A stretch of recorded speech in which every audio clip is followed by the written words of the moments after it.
You stand on the shore of the ocean watching the tide come in. You sense the call of the sea beckoning to take you further. You step forward little by little, not knowing what to expect, but expecting more. You keep going as the ocean calls you to enter in to deeper waters.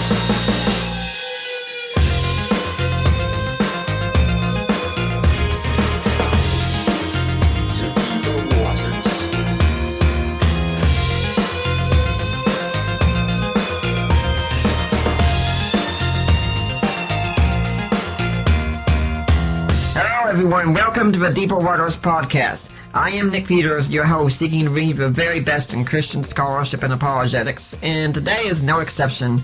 October is Reformation Month, and that's what we're talking about. Last week we had a dialogue between Jim Payton and Father Barnabas Powell. Payton, a Protestant, and Barnabas Powell, an Orthodox priest, discussing Protestantism and Orthodoxy. Well, today, we're talking about just the Reformation in general. What is it? How did it come about? What impact does it have for us today? Things of that sort. And to discuss this, I've decided to have Dr. Glenn Sunshine on. He got his BA from Michigan State University in 1980 in linguistics with high honors. He got his master's at Trinity Evangelical Divinity School in 85 in church history, graduating summa cum laude, another MA at the University of Wisconsin-Madison in 87 in Renaissance Reformation history, and his PhD in 1992 from the same place on the same subject. Dr. Sunshine, welcome to the Deeper Waters podcast. Thank you for having me. Now, if my audience doesn't know who you are, tell us about how you got to be doing it. I mean, one thing, I'm kind of curious how you go from studying linguistics with high honors to studying church history. Well, that's kind of a strange story. When I got out of Michigan State, I got a job working as a tech writer in a computer company. Mm-hmm. And from there, I was trying to figure out what I really wanted to do with my life. And ultimately, while I could have stayed in technology, I decided I was really more interested in people and ideas than in computers. So I was involved in an apologetic study group working with a lot of Francis Schaeffer's material. Mm-hmm. And I decided to go on, originally planning to get a degree in sort of an interdisciplinary degree in philosophy of religion and church history. After I started there, though, I discovered that my real interest was much more in history. So I ended up with the MA in church history rather than in Christian thought from Trinity. And then I had a choice. I wanted to either pursue Reformation studies or Enlightenment studies. I applied to programs for both of them, and the one that I got into was Reformation with Bob Kingdon at the University of Wisconsin. So that's how I ended up there. Mm-hmm. So what made the Reformation so interesting to you? Well, in the long run, the 16th century, well, technically I would describe myself as a 16th century historian. Okay. Now, we're a imperialistic century. We consider the century beginning with the invention of printing in 1450 and going through the end of the 30 Years' War in 1648. So it's what's referred to as the long 16th century. It's about 200 years long. Mm-hmm. And if you take a look at the number of things that changed during that period, it's pretty staggering. You have the invention of printing, of course, but along with that, you have the discovery of the New World and the first global empires. Mm-hmm. You have the Renaissance, the peak of the Renaissance is occurring during that period. You have the Reformation, you have the wars of religion, you have arguably the foundation of modern nation states. There's all kinds of things that are going on in the period, and it's a major transition from the medieval world to what we would describe today as the modern world. So there's so much happening, and on top of that, you know, as a believer, I was really interested in a lot of the ideas and the theology and how that worked out in practice. Yeah. When you started talking about Gutenberg, I remember that Michael Cohen and I once went to hear Gary Habermas give a talk at a university on the Gospels and the resurrection. I don't remember what exactly it was. It might have been the Gospels, it might have been the resurrection, but you know, with him, both usually get tied together anyway. And I remember someone in the audience in the Q&A asking a question about, you know, if this stuff was so real and so important such, why didn't anyone just write it down immediately? And I'm reading over to Mike and saying that's the kind of question we ask today. And that's the question we ask as a result of the printing press. If a printing press hadn't been invented, probably we wouldn't be asking that question. Yes. Printing changes the world in ways that we find difficult to really understand, largely because we've been living with it for 500 years plus now. It changes the way you think about written materials. It changes the way you think about accuracy and precision. It allows the dissemination of knowledge at an unprecedented rate. Prior to this, you have to realize that in the ancient world, learning was primarily oral. You learned things verbally, and things were written down mostly to remind you of things that you'd already studied. Now, there are exceptions to that, letters and things like that. But overall, writing was a secondary means of learning. Mostly it was done orally. And one indication of this is that if you look at Greek and Roman texts or Hebrew texts, they were originally written as an unbroken string of letters with no capitalization, no word breaks, or no punctuation. So that by itself will show you, if you think about it, you can read that, but it's not going to be the main way you're going to go about learning things.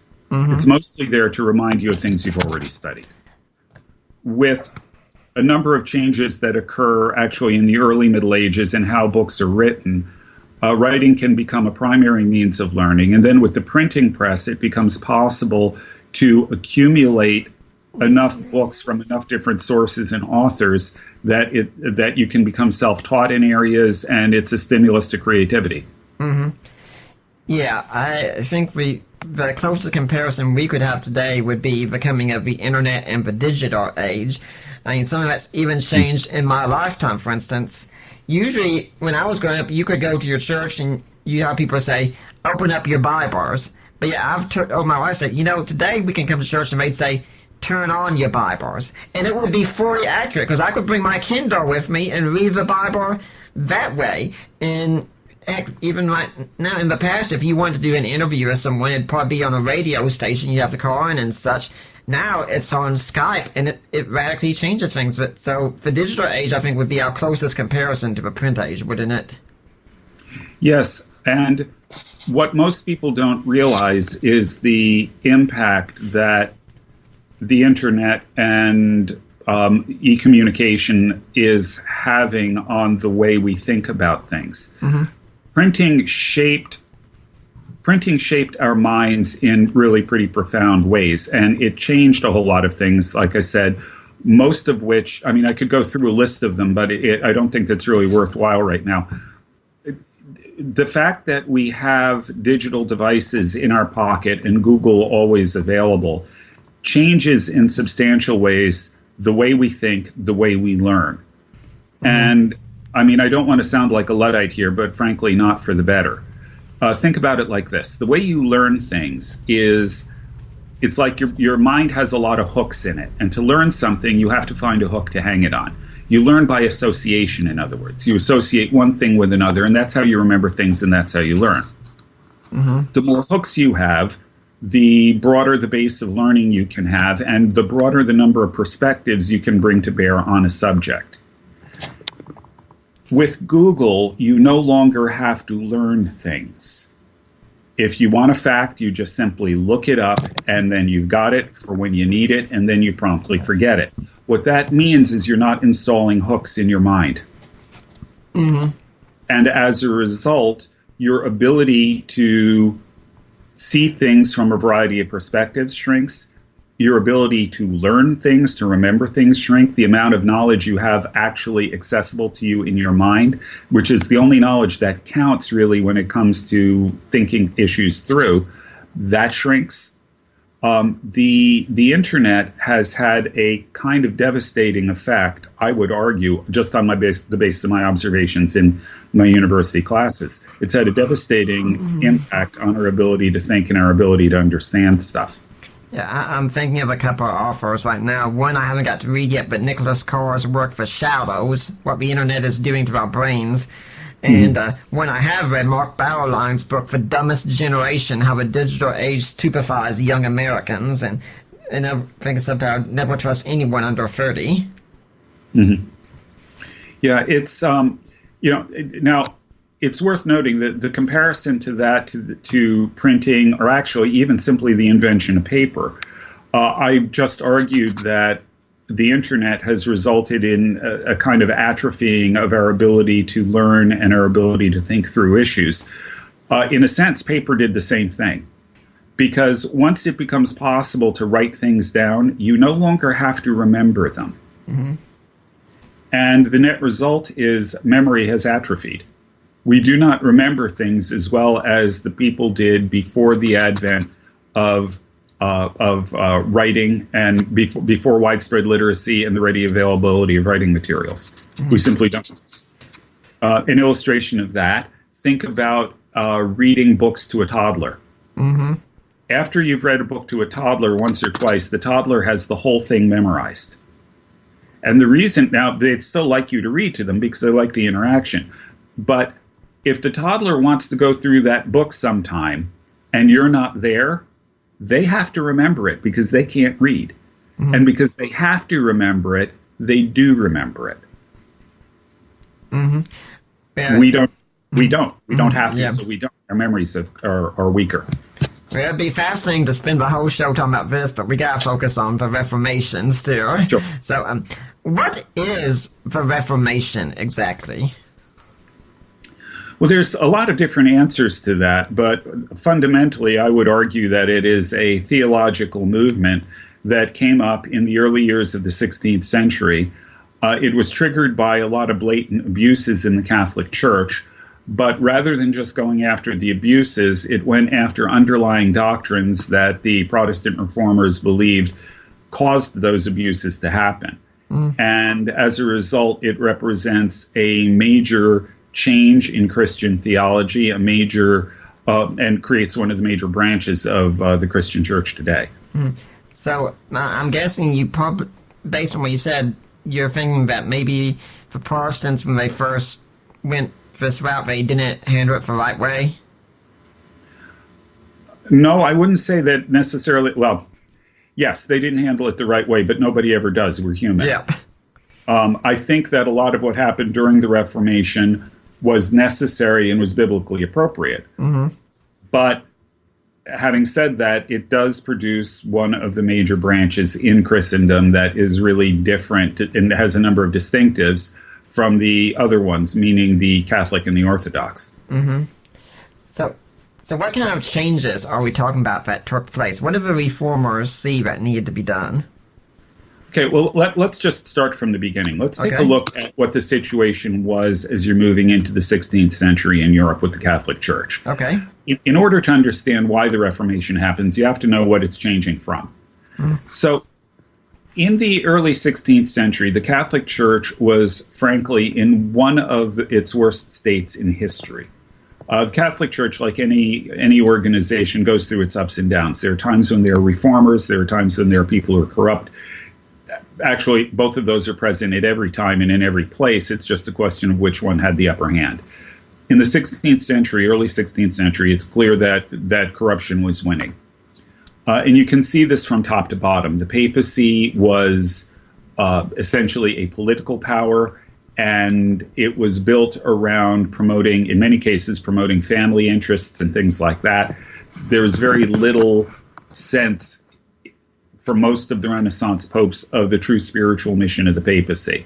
They were surrounded by a college of cardinals that were equally political animals interested in wealth and power.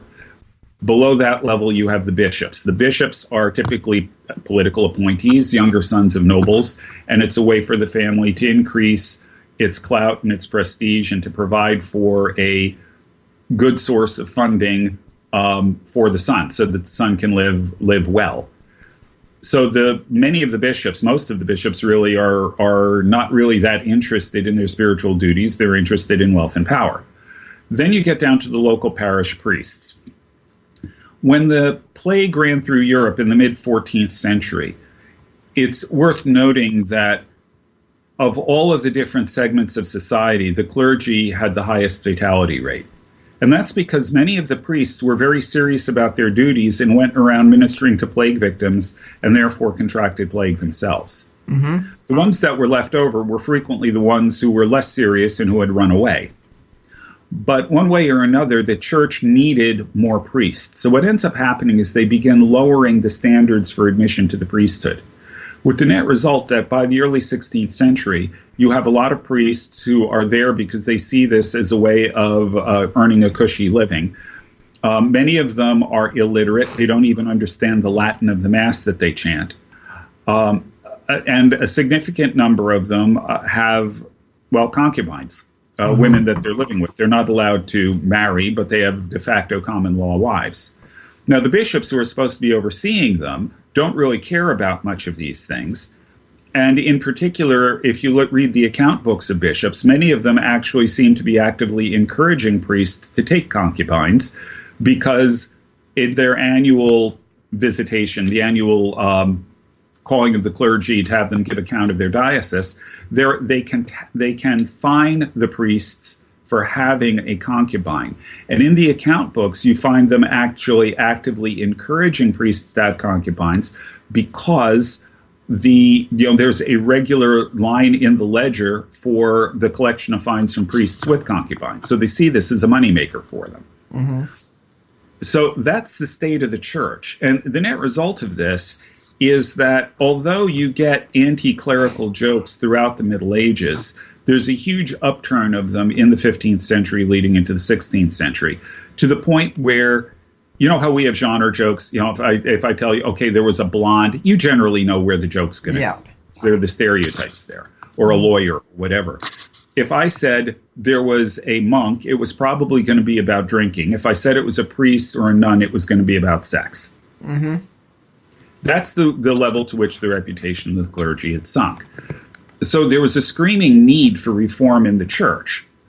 And there were earlier reformers prior to the Protestants. Erasmus, for example, Desiderius Erasmus, the guy who publishes the first Greek New Testament, was really serious about church reform. And he had a reform program that was actually getting some traction, built around the idea that what you need is to clean up the abuses.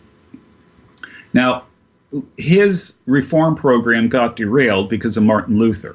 Luther had a more radical idea that ended up actually short-circuiting Erasmus's reform program. Now, to understand Luther, we need a little of his background.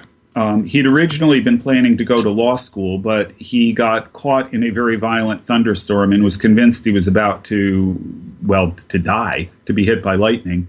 And he called on God to save him and promised to become a monk if he did. Well, he survived this and then realized that even though that prayer was said in panic, it amounted to a sacred vow. So he entered a monastery and began studying for the priesthood, eventually getting a doctorate in theology.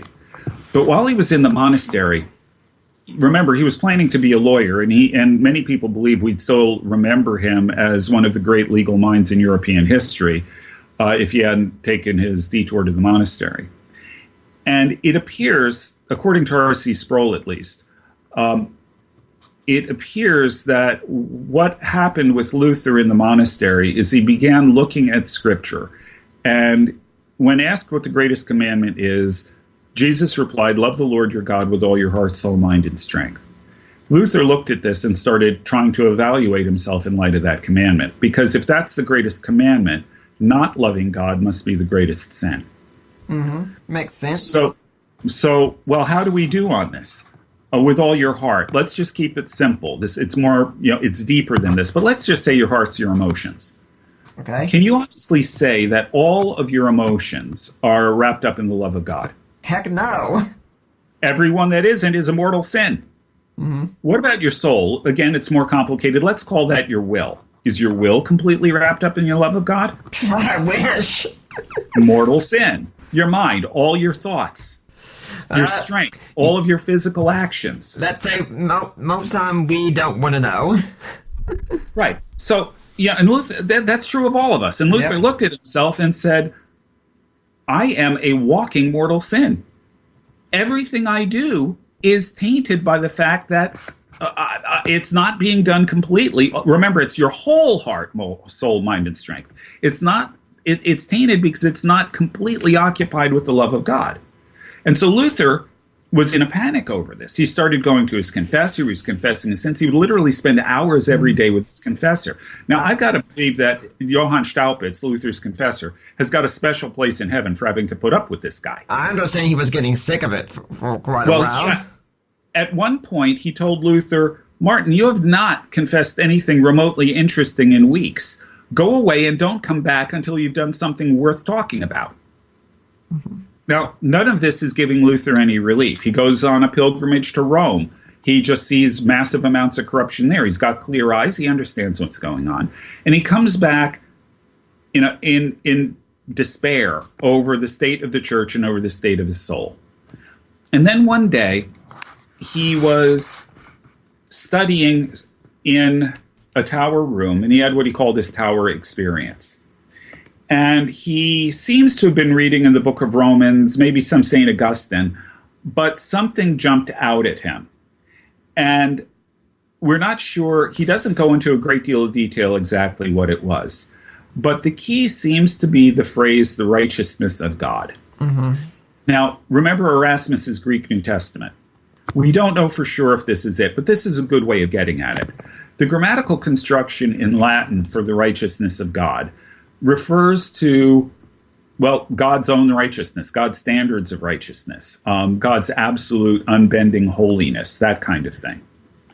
If you switch it to Greek, though, the same construction can have another meaning. It can mean righteousness coming from God.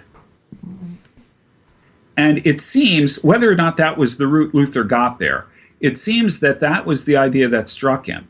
That, in fact, he had this idea of a tyrannical God who demanded impossible things from us and then punished us for not living up to them.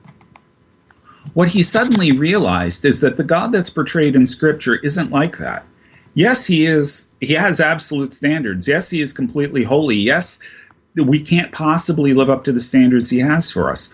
But what we can't do for ourselves, God does for us. Righteousness comes from him. He doesn't demand it of us. Mm-hmm. And so what we lack, he fills through Jesus Christ. And in return for this, God only asks one thing from us, that we trust him, which is another word for faith. Mm-hmm. That we give our allegiance to him. And if we do this, if we will trust him to forgive our sins, he'll forgive them. If we will trust him to supply righteousness for us, he will supply us with his righteousness. And this realization that Luther had in the tower room transformed his life. It's not like he lost sight of the guilt of his sin, but instead he realized that God had taken care of it, and he no longer needed to worry about it. He no longer needed to be paralyzed by it. And it completely freed him. And from that point, Luther, like I said, he becomes a theology professor.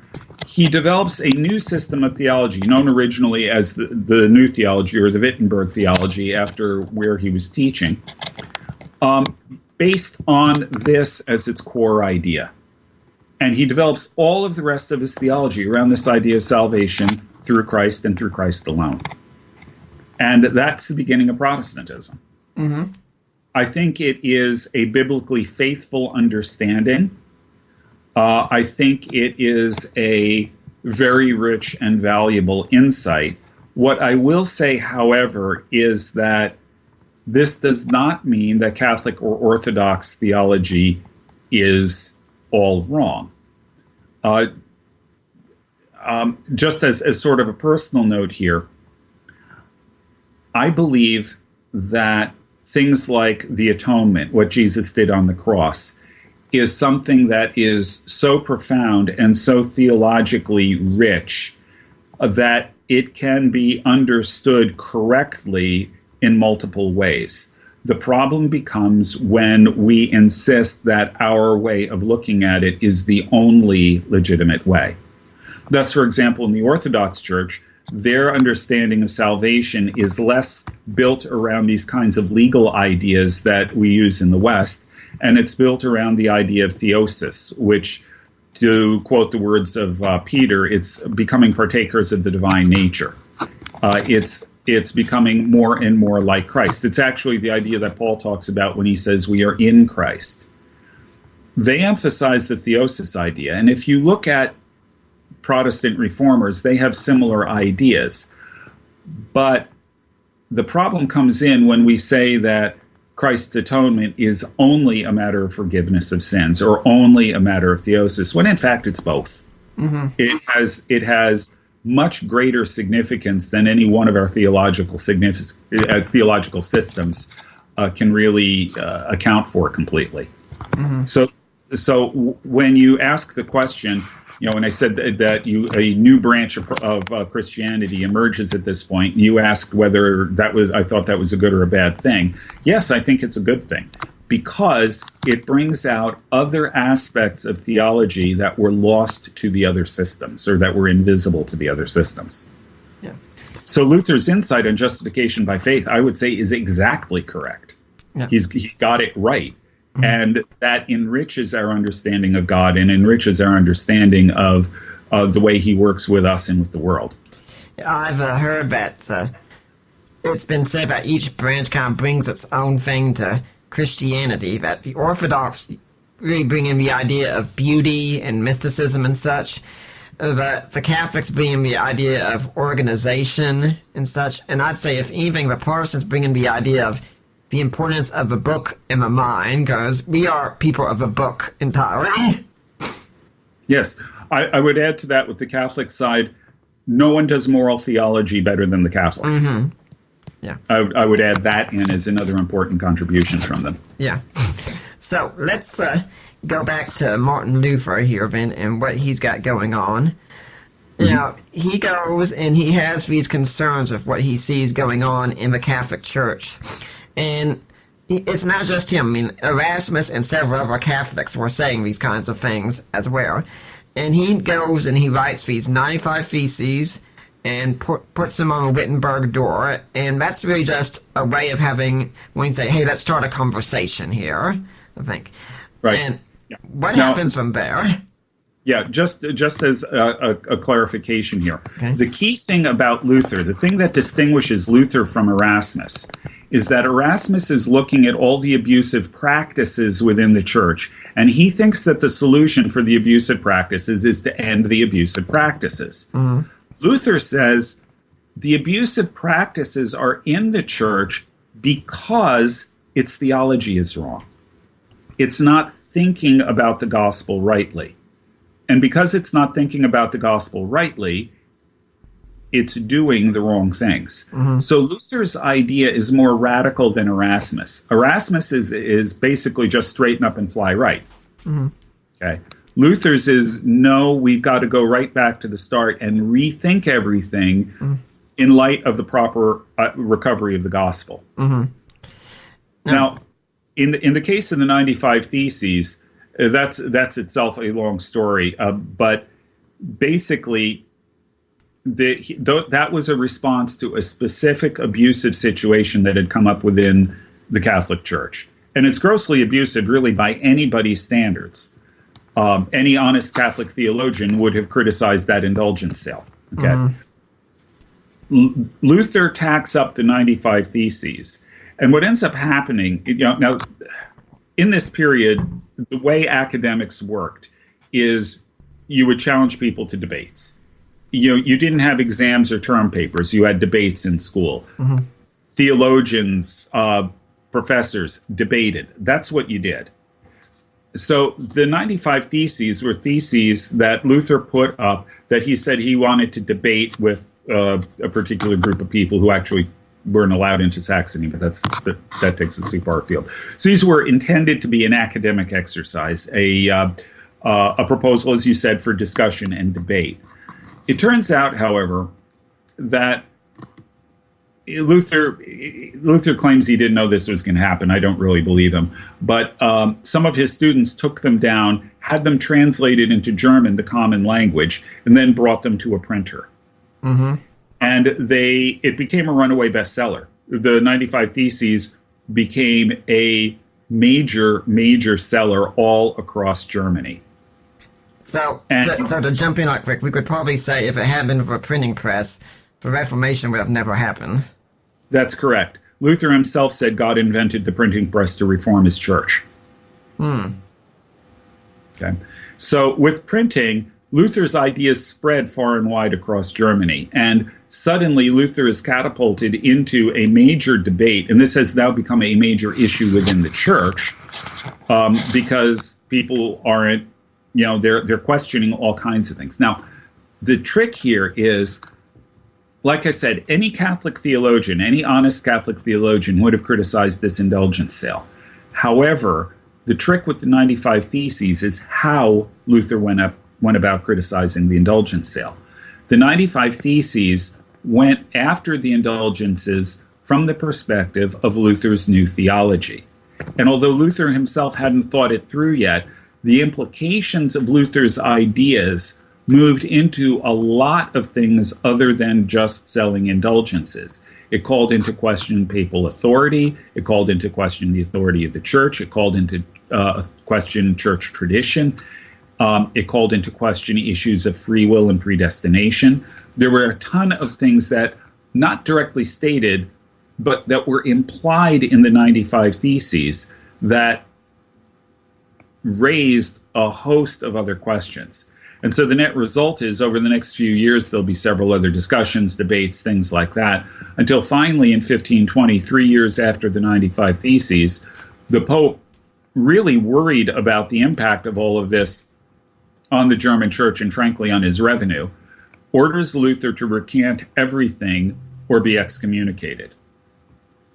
He sends a papal bull, which is an official papal document. It's called a bull because the lead seal that was used to authenticate it was called a bulla. So he sent a papal bull of excommunication north to Luther, and Luther publicly burned it. Because Luther understood that if his core theological ideas were correct, one thing that all these discussions did is they pushed him to consistency with his own position. And he now understood better what the implications of justification by faith are. And the net result is he was not willing to give up on that. He was convinced from Scripture that that was absolutely true. And so he publicly burned the bull. He was excommunicated, and that's the point at which the split becomes, well, effectively irrevocable. Yeah, I know a lot of Catholics who look and say, well, what are the odds that one monk got all this right about justification by faith and theology, and all the Catholic Church was just wrong? Doesn't that seem like a bit of a stretch? Yes, and that was an argument that was presented to Luther himself. But that argument actually shook Luther up quite a bit.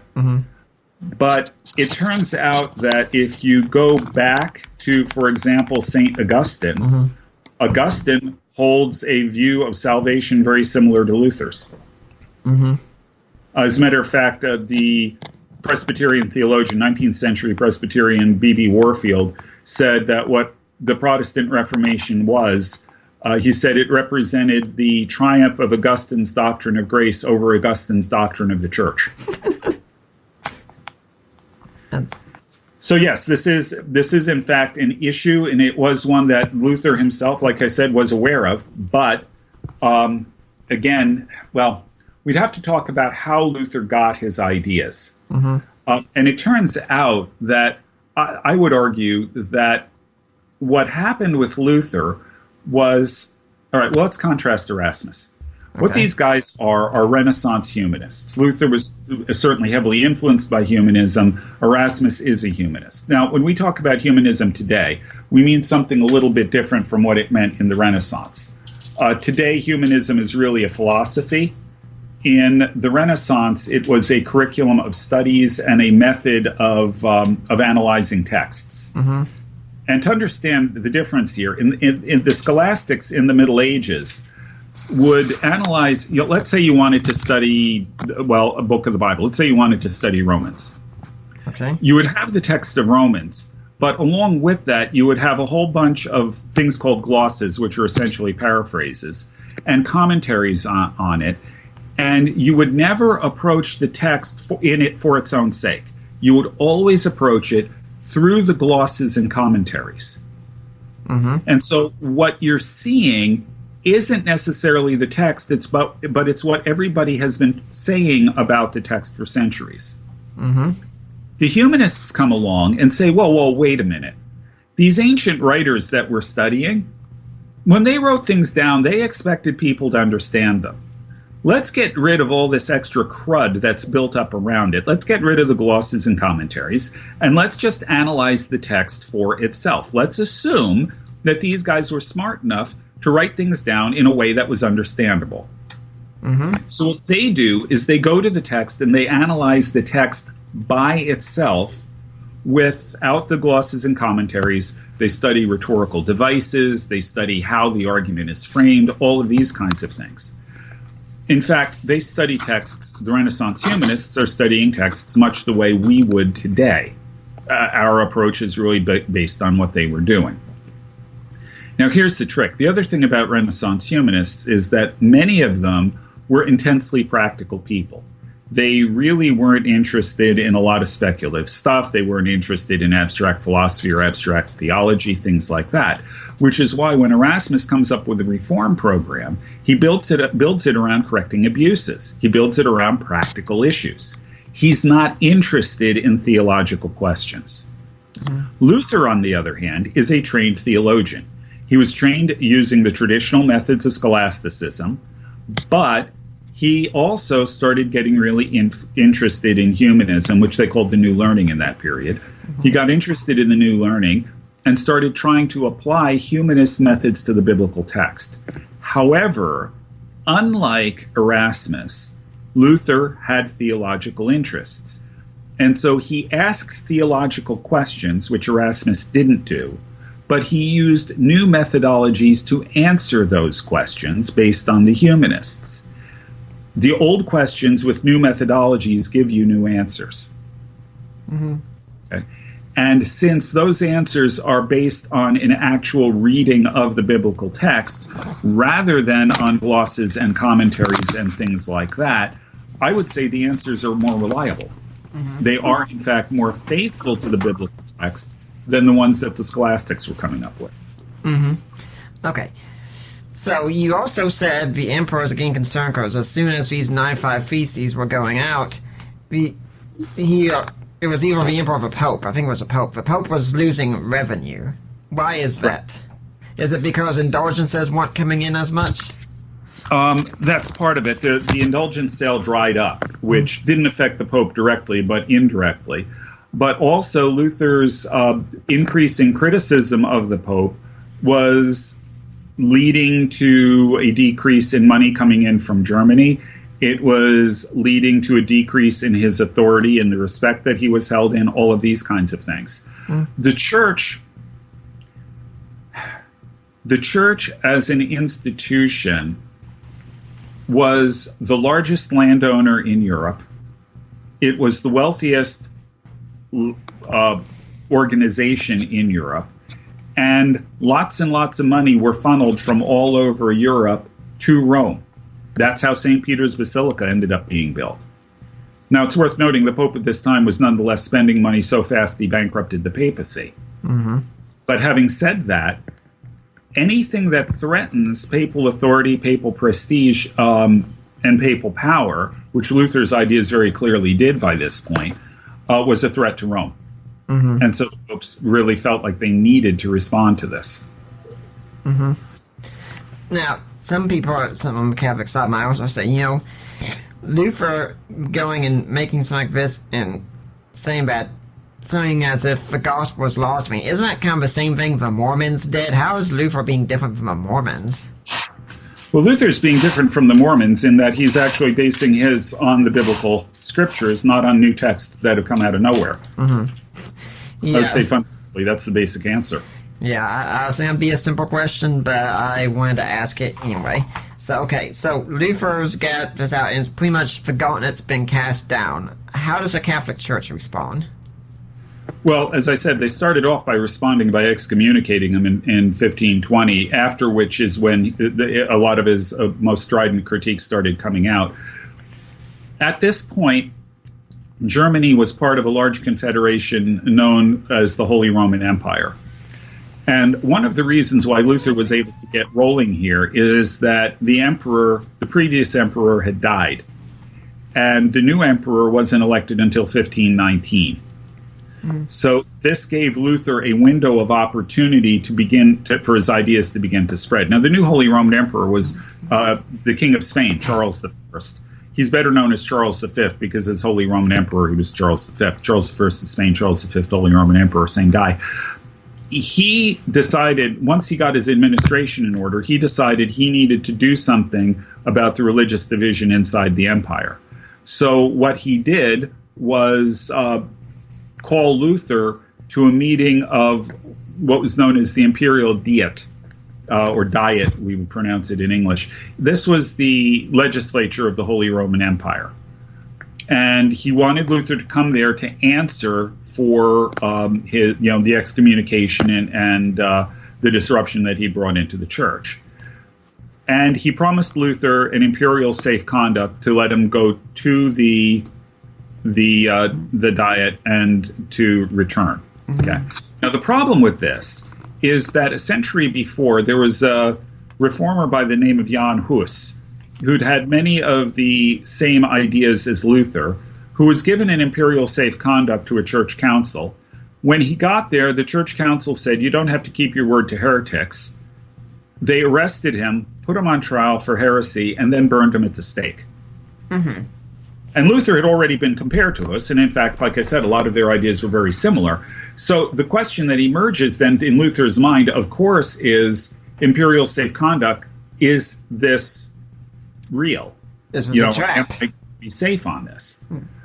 But he knew he really didn't have any choice, so he went there. Crowds greeted him all along the way. He was a hero. He was viewed as a major hero across Germany as he's traveling to Worms, to the city of Worms, where the Diet was going to be held. And while he was there, he was telling people, he was going to make fools of the Pope's representatives. He was going to prove the truth of his doctrine, all of these kinds of things. A lot of bluster, a lot of bravado, that kind of thing. When he got there, however, he comes to the room and the trial begins. And they say to him, "Are you Dr. Martin Luther?" "Yes, I am." "Are these your works?" "Yes, they are." "Do you recant?" And Luther started launching into a defense of his views, but they stopped him immediately. They said, "We didn't ask you to defend your ideas. They've already been condemned by the church. Your only question is, do you recant?" And this kind of threw Luther because he'd expected to be in a debate where he'd be able to defend his ideas and those kinds of things. But he asked for time to consider. They gave him 24 hours. And in those 24 hours, Luther really had to do a lot of soul searching, and because he knew that given the way the deck was stacked against him, if he didn't recant, he was a condemned heretic standing in front of the Holy Roman Emperor, whose job it was to punish heretics, among other things. So Luther wrestled through this overnight. He came in the next day, same deal. "Are you Dr. Martin Luther? Are these your books?" "Yes, yes." "Do you recant?" And he says, "Well, I can't really do that because all these books are not all of the same type. Some of them present Christian doctrine in terms so simple and clear, not even the Pope would disagree with them. To revoke something like that, to recant something like that is unthinkable. Now, there are others that are a lot more harsh, and maybe I did kind of go overboard. Then they stopped and they said, "Martin, shut up. We know, you know what we're asking. Do you recant or don't you? Simple answer, yes or no." Luther then gave one of the most famous speeches in history, which went something like this: "Since your serene majesty and your lordship seek a simple answer, I will give it, neither horned nor toothed. Unless I am convinced by scripture and plain reason, for I do not trust in popes or councils, for they have often erred and contradicted themselves. My conscience is captive to the word of God and to the scriptures I have quoted. I cannot and will not recant, since it is neither safe nor right to go against conscience. Here I stand. May God help me. Amen." And when he gave this, When he gave the speech, pandemonium broke out. He was escorted out. And fortunately, Charles V was true to his word. He didn't arrest Luther on the spot.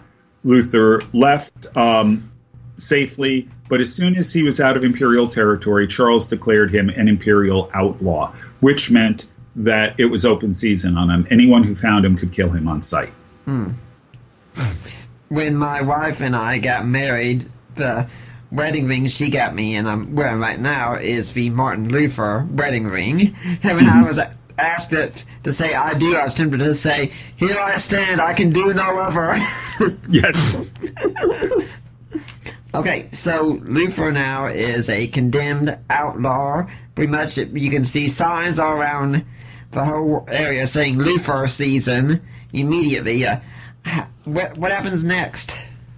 Well, Luther's patron, Frederick the Wise of Saxony, wasn't happy that his star theologian had just gotten himself condemned to death.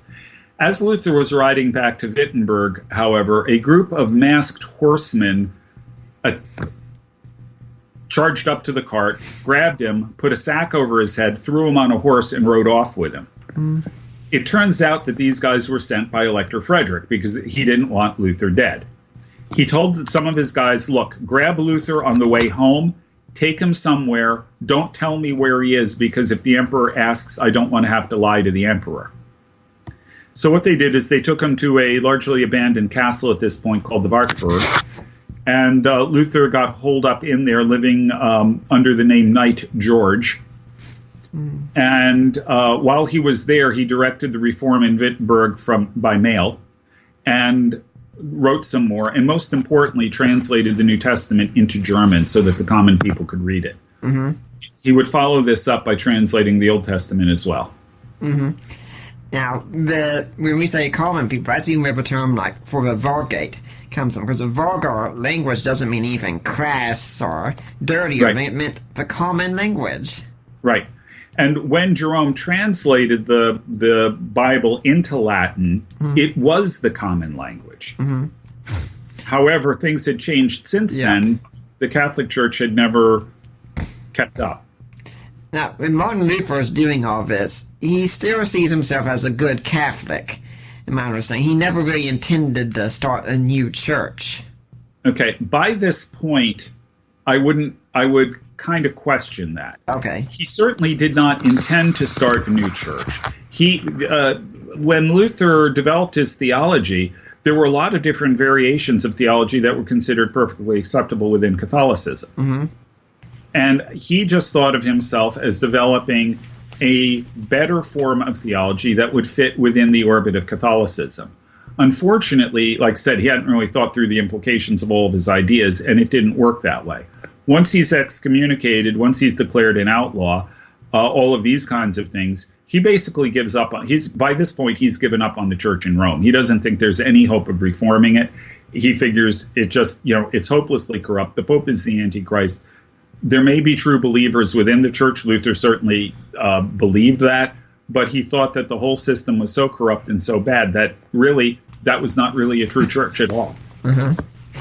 I think I've even heard that he referred to John Tetzer even as a Christian before. Yeah, he may have done that. I'm not absolutely sure. But yeah, that's possible. But he certainly held a lot of the Catholic saints in high regard. Going back to Augustine, but even people like Bernard of Clairvaux and a number of others, he had a high degree of respect for. Yeah. And Luther and other reformers, as far as I know, never ever question what we would call the essential Christian doctrines or anything of that sort. Right. Now, here's where we go wrong. Okay. We can talk about more of this later, but Protestant doctrine has been summed up really only in the 20th century, but it's been summed up using a number of solas. The word sola is Latin for only. Yeah. Solus. R.C. Sproul and company like five. I think that's going overboard. Originally, the first person who developed this had three, and I think that's what I go with. There are two dealing with salvation, sola fide and sola gratia. We're saved by faith alone, we're saved by grace alone. But the third is, how do you settle theological questions? which is sola scriptura, by Scripture alone. All of their doctrine has to be based around Scripture. Now, here's the trick. Here's where we go wrong. We take sola scriptura frequently as meaning solo scriptura. Or nuda scriptura. Solo with an O rather than an A. Which means that when I read the Bible, whatever I see in the Bible is God's word to me. Yep. That's not what Luther meant. To Luther is at this point entering a much larger and older theological argument. Actually, going back, you can argue it goes back to about the 4th century. And that's the question of the role of tradition within the church. In the early centuries of the church, and there's a historian named Heiko Obermann who's tracked all of this out, and what he points out is that in the early centuries of the church, the Bible was considered the supreme authority, and tradition was supplementary to it. However, the Bible needed to be read according to what was known as the regula fide, the rule of faith. That is things like basic Christian doctrine, things like the Apostles' Creed, the Nicene Creed, the doctrine of the Trinity, all of those sorts of things. And the rule of faith didn't have independent authority, but what it said was, if you read the Bible and you come to a conclusion that is contradictory to this, you've misinterpreted it.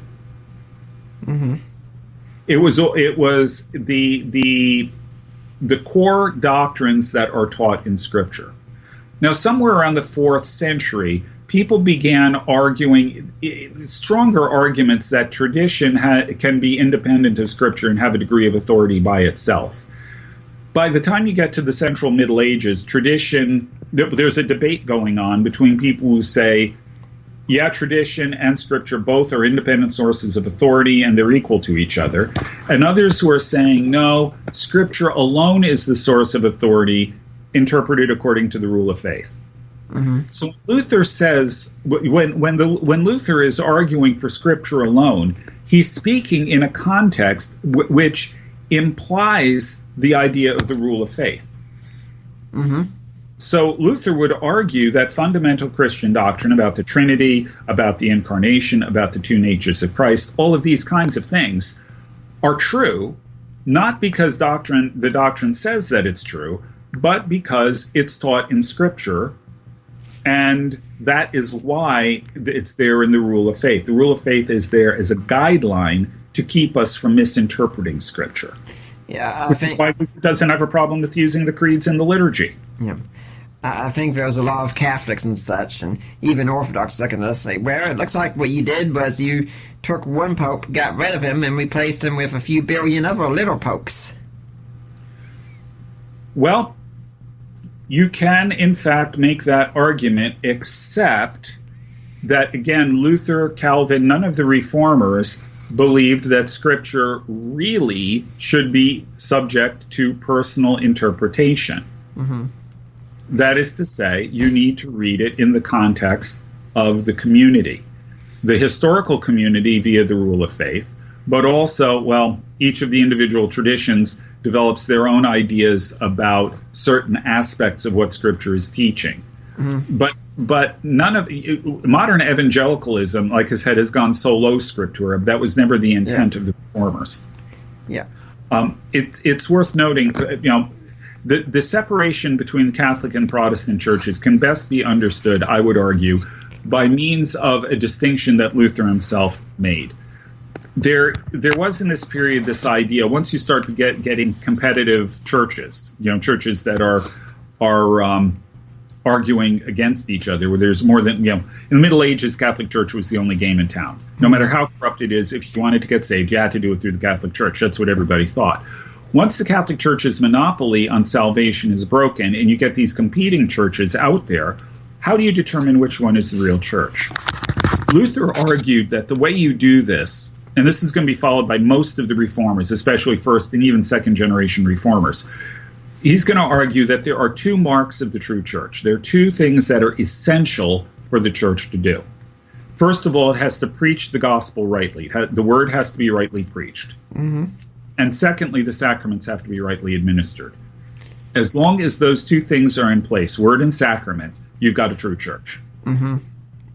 Okay. The Catholic Church violated both of them. It lost the gospel. It wasn't preaching the word correctly. Justification by faith, salvation through Christ, all of those kinds of things. Mm-hmm. And secondly, it butchered the sacraments. Catholic sacraments are not what sacraments are meant to be. They don't understand sacraments correctly, and therefore they're not celebrating them correctly. They think the wrong things about them. They practice them the wrong way. So the Catholic Church fails on both counts. That's why I would say Luther would reject the idea, or would, by this point, would not say he's trying to be a good Catholic anymore. He's saying the Catholic Church, it's lost the gospel and it's even lost the sacraments. Hey, could you expound on that point about the sacraments, about them not observing properly and such? Because I know I've got some Catholic friends who say, the problem with Protestant churches, they don't have any sacraments. Well, there's some Protestants who don't like using the word sacraments, but Luther, Calvin, and all of the others didn't have a problem with it. Mm-hmm. Baptists will frequently call them ordinances instead. Mm-hmm. But historically they're known as sacraments, and they're known as that for a reason. Let's start with the word sacramentum.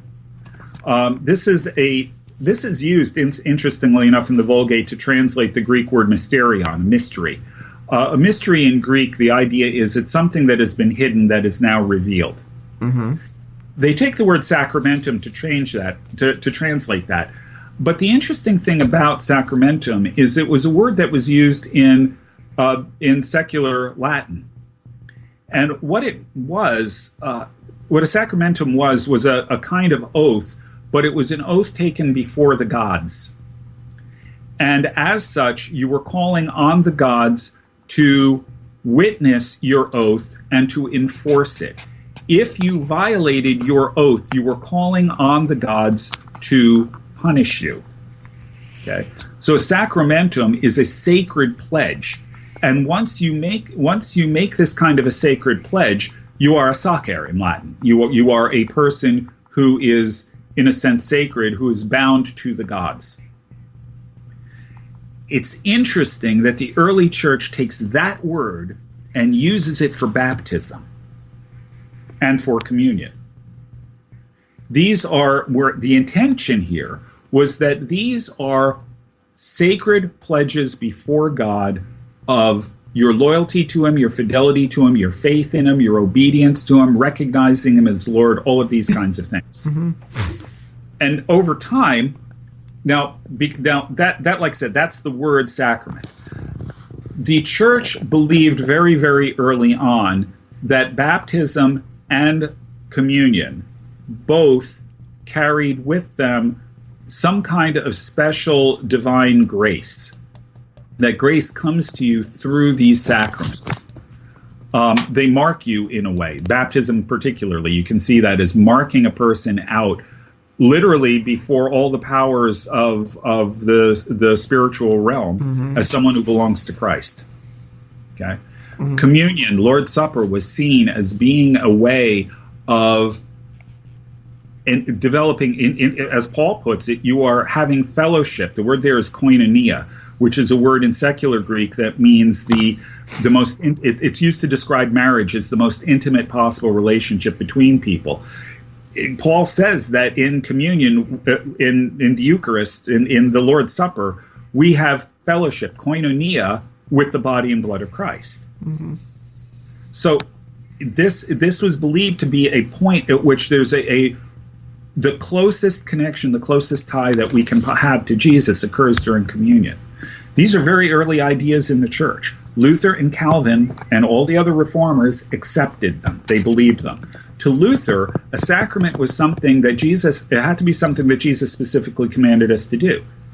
So in the Catholic Church, you've got 7 sacraments. Baptism, that's something Jesus commanded us to do. Luther argues baptism is a sacrament.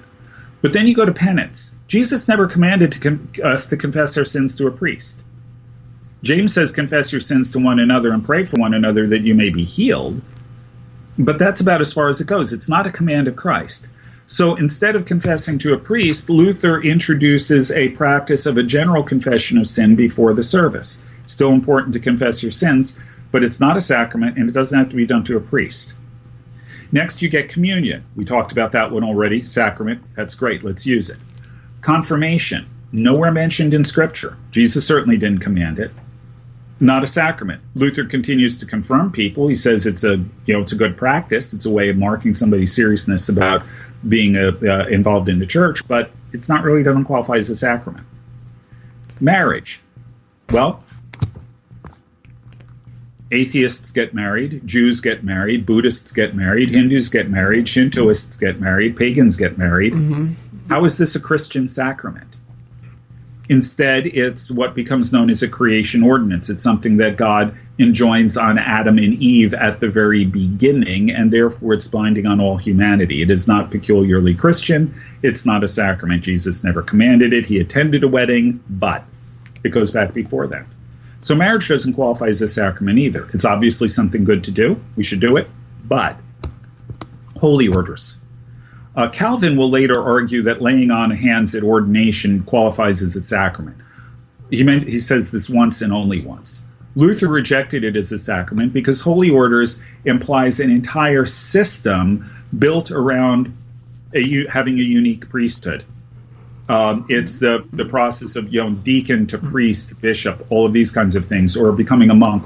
All these different sorts of things are all involved in this concept of holy orders. Luther says it's completely wrong. Yeah, we should have pastors, but you know what? Everybody's a priest, according to Peter. And since everybody is a priest, we do not need a mediator between us and God. We've already got one in Jesus. So this whole idea of holy orders is completely wrong. Now, Luther, again, he still has pastors. He has them ordained, but not a sacrament. Jesus never commanded it.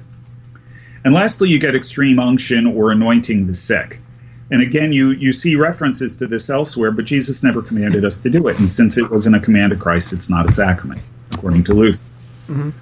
Might be a good practice, calling the elders of the church, if you're sick, to have them anoint you with oil. Fine. Not a sacrament. Worthwhile practice, perhaps, but doesn't qualify as a sacrament. So that's Luther's critique of these things. He's also going to argue, however, that the Catholic Church misunderstands both baptism and communion. The two sacraments that they do, that are legitimate sacraments that they practice, they have the completely wrong understanding of them. So he's going to criticize them on that count as well. I'd like to remind everyone you're listening to Deeper Waters podcast. We've got Dr. Glenn Sunshine on as our guest, talking about the Reformation today. But if you're here next week, we are going to be talking about a doctrine that Catholics and Orthodox have very strong views on, but evangelicals might not have looked at so much. Maybe we should. Tim Perry is going to be my guest next week, and we're going to be discussing his book, Mary for Evangelicals. What does Mary mean to us as evangelicals today? So I hope you're here next week for that. Now, to get back to Dr. Sunshine here, something else I'd like to ask you. You talk about competing churches and such. And I know that Catholics really make a big deal about this, and I've seen the Orthodox do it too. My wife and I where she's really exploring Orthodoxy, and I go to the classes with her. I'm not at all convinced, but I remember the priest saying that there are supposedly 40,000 denominations in America, and there's 2 new ones added every week. I mean, the number keeps changing and such, so there are a lot of people in Catholic and Orthodox circles say, doesn't this show a problem with your system? I mean, you all can't get along. Look at how many denominations there are. Well, 2 answers to that. One of them is, yes, absolutely, it's a problem. Jesus is not fond of division. Okay. But the thing you have to remember is that these various denominations come up largely, there are really only a relatively small number of core denominations. Right. There may be 30 different kinds of Baptists, but they're all Baptists. There may be 100 Presbyterians. Well, it's probably more like 30 Presbyterians and 100 Baptists. I mean, there may be huge numbers of these, but they fall into broad families. And the divisions between them, frankly, should never have happened. They're based on majoring in a lot of things that are really non-essentials for the most part. Most church splits are built around that. However, there's another side of this that I don't think people take into account. And that's that Paul talks about the church as the body of Christ. And he says we're one body with many members, and not all the members are the same. They all do different things. Well, the sort of classic view of this ends up being within a single church, you've got a diversity of gifts and so on at work within the church, and that's certainly true. The question that I have, though, is if we view the church as the universal body of Christ, then should we not also expect diversity within the body that way? So, for example, I know people who are left absolutely cold by liturgies. I'm one of them. Can't stand it. I'm not, but I know people who are like that. And they think that this idea of saying the same thing every week is just sort of a really bad idea, that the liturgy is just a waste of time, that it's just a bunch of rote stuff and things like that. They're not going to be able to worship effectively in a heavily liturgical church. I know other people who are in love with liturgy, and it is incredibly meaningful to them. And for them, the more free-form styles of worship don't work. So the question that I have is, how do you accommodate both of those?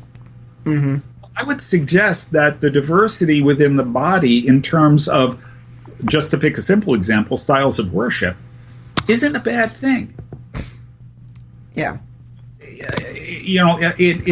C.S. Lewis, to pick the other side of this, C.S. Lewis said that he finds it impossible to worship if he has to keep looking to see what comes next. Okay? Well, for other people, it's impossible to worship if they already know what comes next. I mean, how do you solve the problem?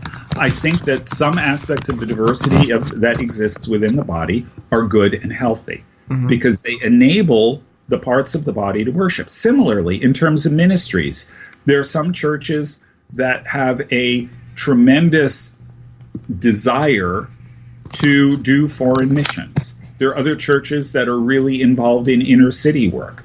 There are other churches that are involved in working with opioid addicts. Pick your issue.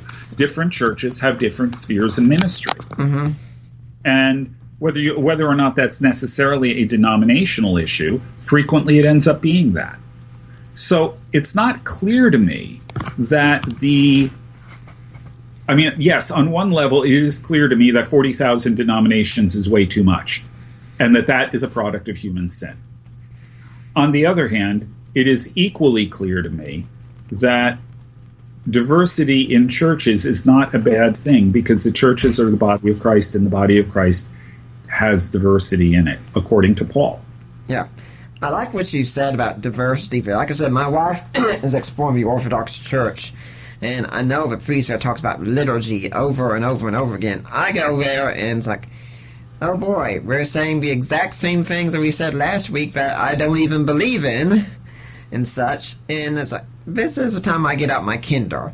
And even in many Protestant churches, usually the contemporary Christian music to me is just so vapid that I don't get this at all. If I go to a church service, I have to have my mind touched. And the preaching is where it's at. And as I was thinking, I was thinking about, there are some people I know who are also what we call prayer warriors. They could pray for an hour or so. For me, it's an effort to pray for 5 minutes, at times even. But I could sit down and I could read a book on Christianity for an hour or so, and some of these people might not be able to read that for 5 minutes. Right. Yeah. I'd like it just as a challenge to you. Okay, the fact that you disagree with elements of the liturgy is obviously important. Yeah. However, let me ask you this question. Okay. Have you ever been in a non-liturgical church service? And by the way, all church services are liturgical. It's just a question of how formal the liturgy is. Yeah. But let's call it non-liturgical. Have you ever been in a non-liturgical church service and had your mind wander? Of course. How is that different from reciting the prayers each week and letting your mind wander there? I guess the main thing is I'm thinking a lot about content and such. And I hear things like... Okay. Let's talk about content. Okay. Read through the liturgy. Okay, now granted, there will be some things you disagree with, but your average liturgical church has a liturgy that is very firmly built on Scripture, and in fact, it has more content than you usually get in evangelical churches. Yep. In the liturgy, Yep. if you're paying attention, Yeah. if you're focused. Yeah, I tell Ari, I can handle it if it's talking about theology, such I agree, but when we start talking about addressing the saints and addressing Mary, that's when my mind starts to wander off. Okay, that's a theological issue. Yep. But I do like what you said about that we are different. I mean, I definitely prefer going to a church that. I mean, the best church Ari and I ever went to was one in Knoxville, and she said, what did you think? Because I went first time alone. She was a bit hesitant. I said, I even liked the music. I was like, whoa. And she said, and the sermon, I actually got something out of it. Okay, I gotta check this out.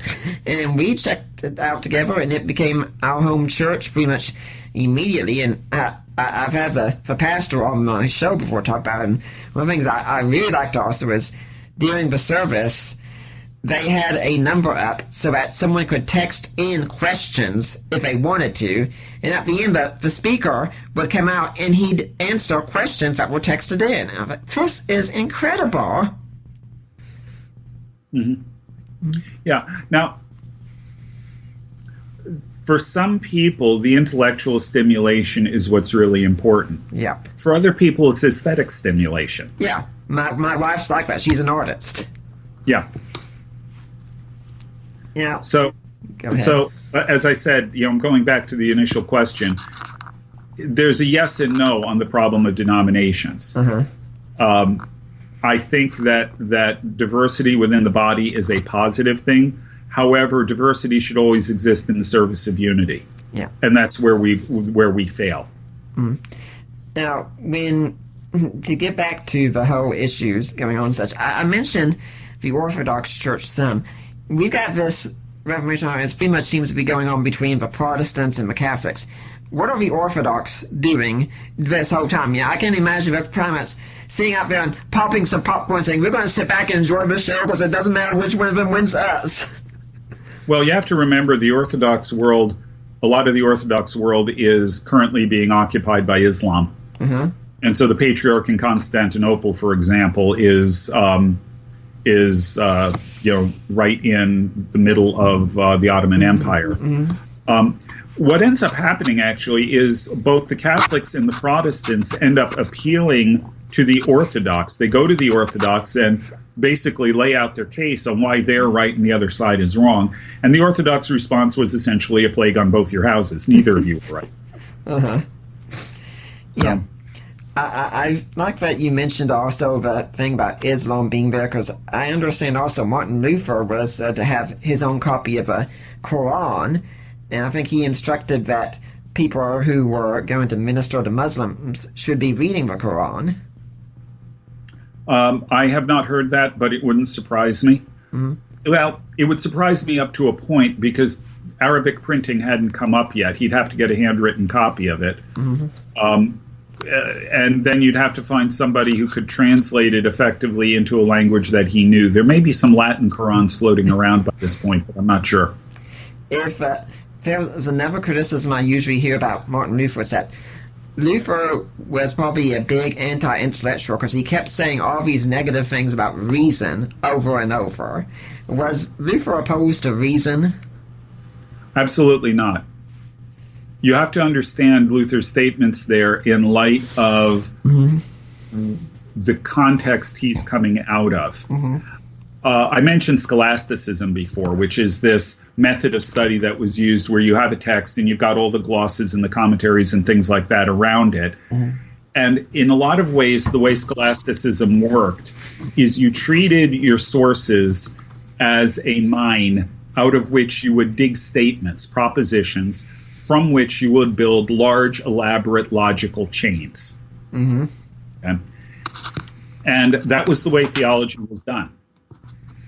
You get the stereotypical thing, how many angels can it take to dance on, how many angels can dance on the head of a pin? Yeah. I don't know that question was ever actually asked. As far as I know, it wasn't.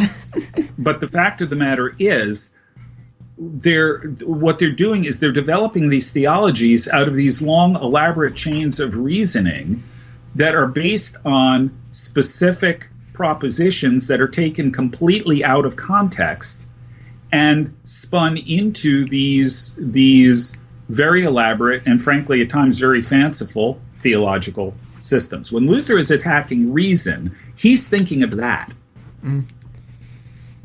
Not so much remember, he says, unless I'm convinced by scripture or clear reason. He doesn't have anything against reason per se, but what he does dislike is the way it is used, the way it is applied in academic theology in his period. Now, when we had our guest on last week, Jim Payton and Father Barnabas Powell together, they both seemed to agree with something about the Reformation. But in a sense, it was a necessary event that was needed, but it could be considered a necessary evil in many ways and such. Would you say the same thing? No. Okay. I would say it was necessary. It would have been nice if it weren't. Yeah.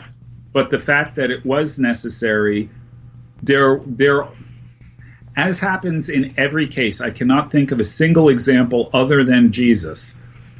Everything that human beings do, sooner or later, can be or is turned to evil. It's just the way the world is in our fallen state. So there are certainly some negative consequences that came out of the Reformation.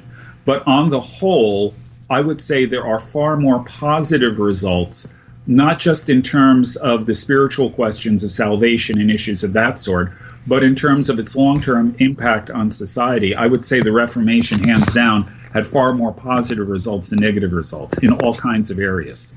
Okay. Could you expand on that and tell us what are some of these positive areas that were impacted by the Reformation? Okay, well, let's just start with the idea that I mentioned before, the idea of the priesthood of all believers. Okay.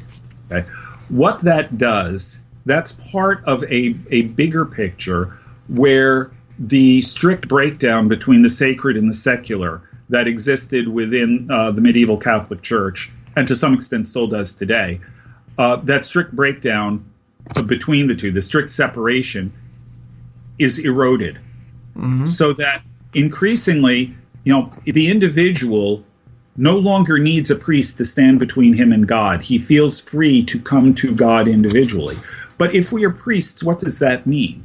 Well, what it means is that the work we do in our lives is sacred.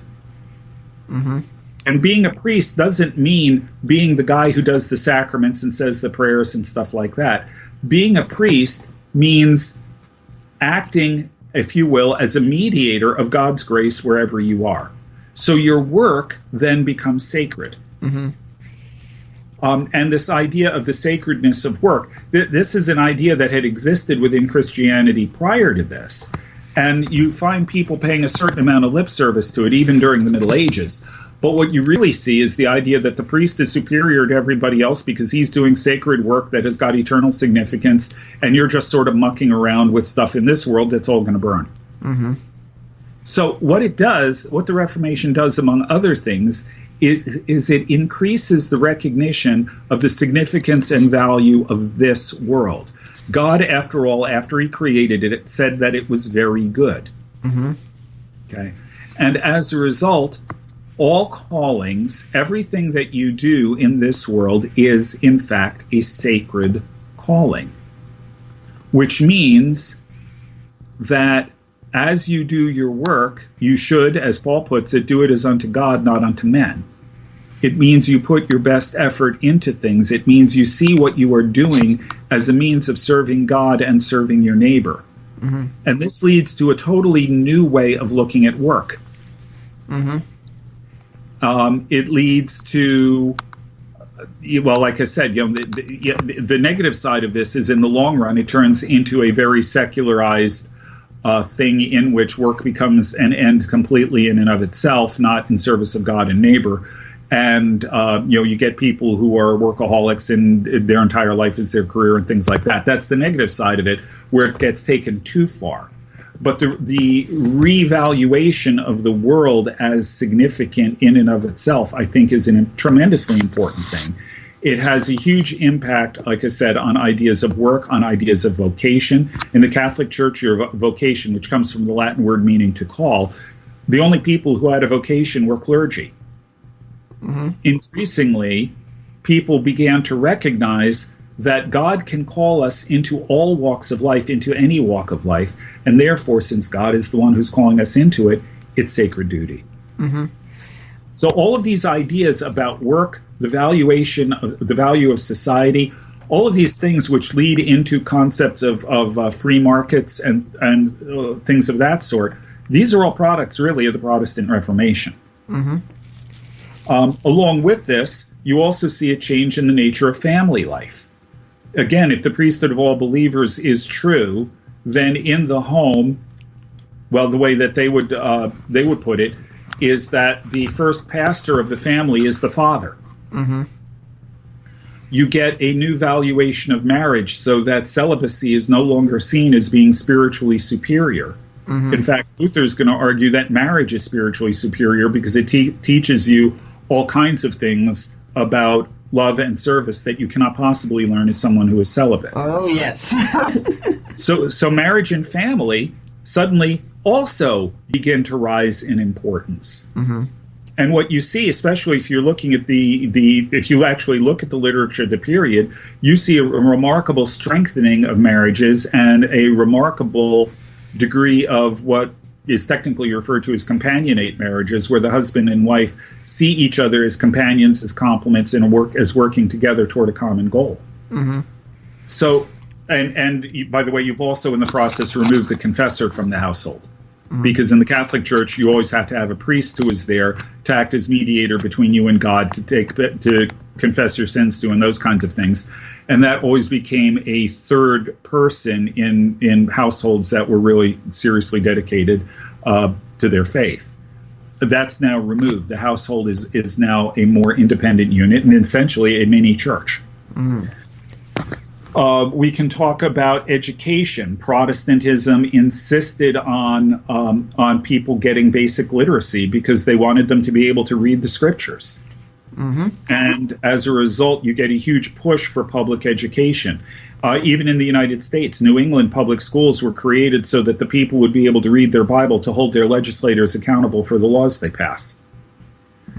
Benjamin Rush, the founder of the public education system in the U.S., Rush said over and over again that republics only survive on the basis of virtue. That was a very commonly understood idea in that period. And the only way to really promote virtue, the best way to do it, is to promote the scriptures, because the scriptures are the most purely Republican doctrine you will ever find. So again, this Protestant idea, get people into the Bible, reading the Bible, so they have to be educated. And then further, Protestants are going to be the first ones to insist on having a thoroughly educated clergy.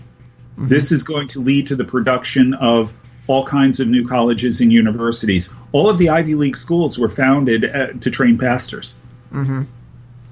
Okay, so you're seeing this tremendous push in educational areas. There is an increasing, Catholic Church had a sense of responsibility to the poor, certainly. The Protestants take it in new directions, though. The idea of what would eventually emerge as a welfare state, the idea that the state has responsibility of taking care of the poor within its borders, is largely a Protestant idea. We can go on and on and on. Politically, there are massive changes that occur because of Protestantism, and effectively, you don't get modern Republican governments without the impact of Protestantism. Both Luther and in his Luther had what he called a two-kingdom theology. This is a little different from what most people think it is. Luther said that God has two kingdoms in this world. There is the left-hand kingdom, which corresponds roughly to the church, not exactly, but pretty close. Excuse me, the left-hand kingdom is human government. The right-hand kingdom is the church. Okay. Loosely. Okay. Human government is something that's instituted by God, and even though governments can be corrupt, it is something that is fundamentally good because it is something that is created by God. Both the left-hand and the right-hand kingdoms are under God. They are ordained by God. And therefore, political society has virtue, potentially virtue, in a way that's much more difficult to get to out of Catholicism as an expression of the will of God. Technically, the Catholics have that, but in practice, what you see them emphasizing is the church over and over and over again, and the church even at times over government as a way of making sure that the governments function correctly. In this case, no, the left hand and the right hand kingdoms aren't to really interfere with each other. They cooperate in areas of common interest, but they're really to operate in their own spheres, both as positive goods. Mm-hmm. The one thing, incidentally, that Luther also insisted on is that neither the left nor the right-hand kingdom has any authority over conscience. Mm-hmm. Unlike the Catholic Church, which did insist that it had authority over conscience, Luther is going to insist that neither the left nor the right do, because only God has authority over our consciences. Mm-hmm. So freedom of conscience is also, it turns out, a Protestant. It's not exactly an innovation. People in the early church understood this, but it had been lost. Protestantism recovers it. Mm-hmm. Then when you get to Calvin, Calvin is going to return to the Old Testament scriptures for some of his core ideas of government. He's going to look to Sinai, and he notes that when God sets up his government over Israel at Sinai, he asks them 3 times, will you agree to the terms of the covenant? And 3 times the people have to answer yes. From this, Calvin says if God has to do this, then human governments also must derive their legitimacy from the consent of the governed. Mm-hmm. And in fact, government consists of a covenant between the ruler and the ruled that the people have to enter into freely. Mm-hmm. This is going to move through a bunch of French thinkers, ultimately to John Locke, who will come up with a secularized version of it, known as contract theory of government. And this is going to be the roots of a lot of his second treatise on government, which, of course, was a major inspiration for Thomas Jefferson and the Declaration of Independence. None of that happens without Calvin, though. Mm. It's very much a Protestant idea. Mm-hmm. It's worth noting, by the way, that Locke's unalienable rights actually come from medieval Catholic theologians. Okay. Life, liberty, and property. He sees those as being founded on God's provisions for Adam and Eve in the Garden of Eden. And since they precede human government has no authority over them. Well, I'd like to remind everyone that you're listening to the Deeper Waters podcast, and everything we do here is supported by listeners like you. And if you want to support us, go to my website, deeperwatersapologetics.com. There's a link on the side. Help support the work of Deeper Waters Christian Ministries, and in that section there's a little sublink there. You click on that, you get taken to the Ministry of Risen Jesus. You've gone to the right place. Those are my in-laws, Mike and Debbie Lacona. You make your donation, and when you do, you get in touch with Mike or Debbie or me or my wife Ari, and you say, hey, I made a donation. I want to go to Nick Peters. I want to go to Deeper Waters. We will get that donation. It will be tax deductible. And you can also go and buy ebooks that I have written, such as The Apostles' Creed, a creed for the ages, The Apostles' Creed in Today's Christian, or Defining Inerrancy, God in Natural Disasters, Groundless, and The Mentionables Project is another great one to read. And you can also buy jewelry. We have a jewelry store set up, and when you go there, you can make a purchase, and whatever you buy, 25% of that will go to support the work of Deeper Waters. And guys, you know what I've told you before. You can buy something special for that lady in your life to make up that screw up that you recently did with her, or you can buy something special for that lady in your life to make up that screw up that I know you're going to make with her. And if you can't do any of these, consider going on iTunes and just leaving a positive review of the Deeper Waters podcast. Guys, I love to see them. It means so much to me to see your positive reviews, to know how much you like the show and such. Dr. Sunshine, do you have an organization or charity you'd like to see people donate to? Yeah, there are 2 that I would mention. First of them is Breakpoint, which is now independent of Prison Fellowship. It's part of the Colson Center. Worldview training, worldview commentaries. It's a great organization. I do a lot of work with them. The second is Compassion International in Colorado Springs. They work with children around the world, poor children, getting sponsorships and things like that to see to it that kids are given a good education and raised in the faith and given a good launch in life from some of the poorest and most destitute regions of the world, frankly. So. I was really amazed listening to the whole thing about the effort, the impact that Protestantism has made, because it seemed like before, and there seemed to be this whole divide between the secular and the sacred, as it were. And I've heard some people say one of the biggest mistakes the church made in history was the division of the laity and the clergy and such. And Luther, it looks like his thought says, we've got to get rid of this divide idea. I mean, of course there are going to be people who are always more educated in theology and such, but each of us is to do our role in God's kingdom, not just the priest. Right. And Luther certainly had pastors. There's no question there. And he had pastors and said their responsibility is to preach and administer the sacraments. No problem. That was all, that was certainly there.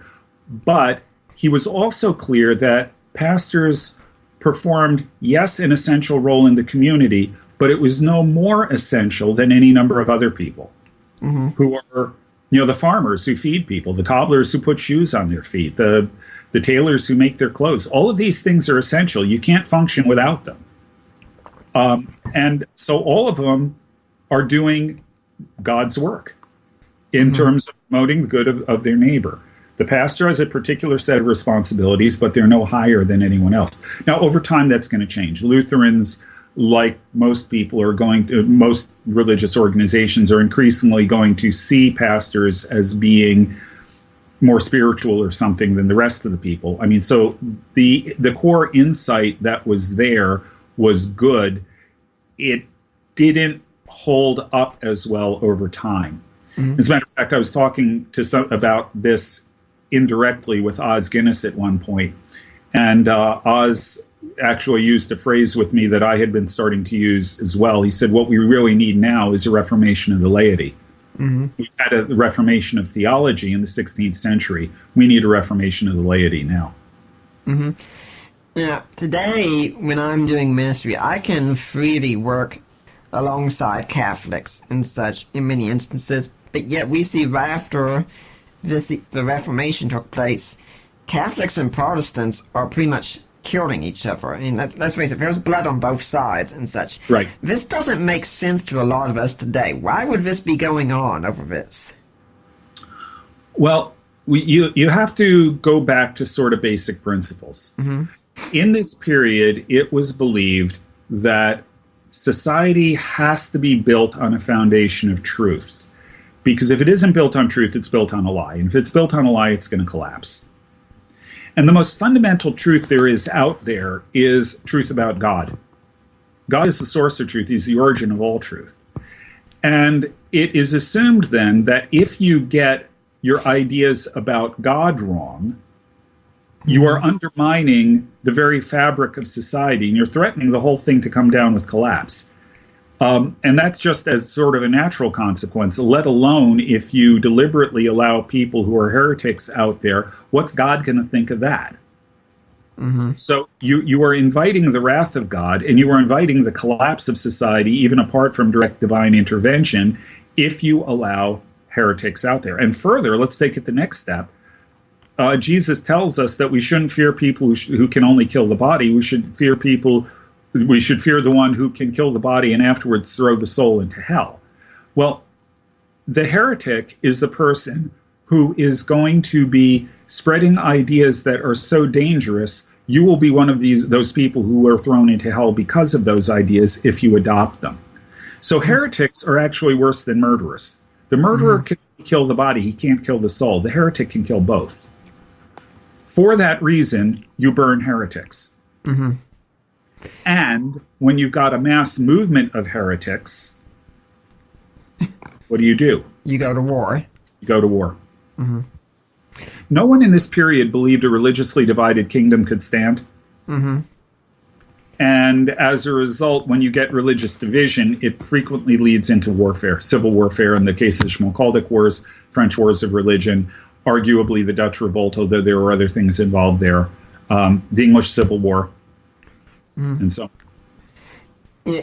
When we look at something like, say, the Council of Trent and the statements it made, it looks to me like there was a whole lot of anathemas directly fired straight at Protestants. Right. Do Catholics today just tend to disregard that, or what?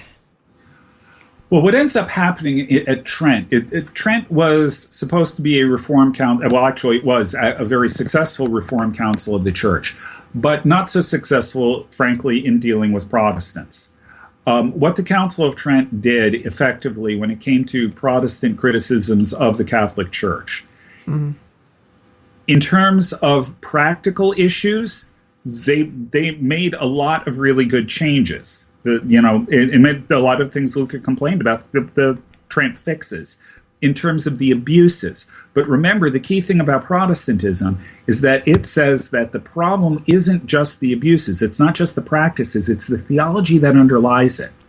So when the Council of Trent starts addressing the theological issues, basically, anytime the Protestants challenged anything, the Catholic Church dug in its heels and said, no, you're wrong.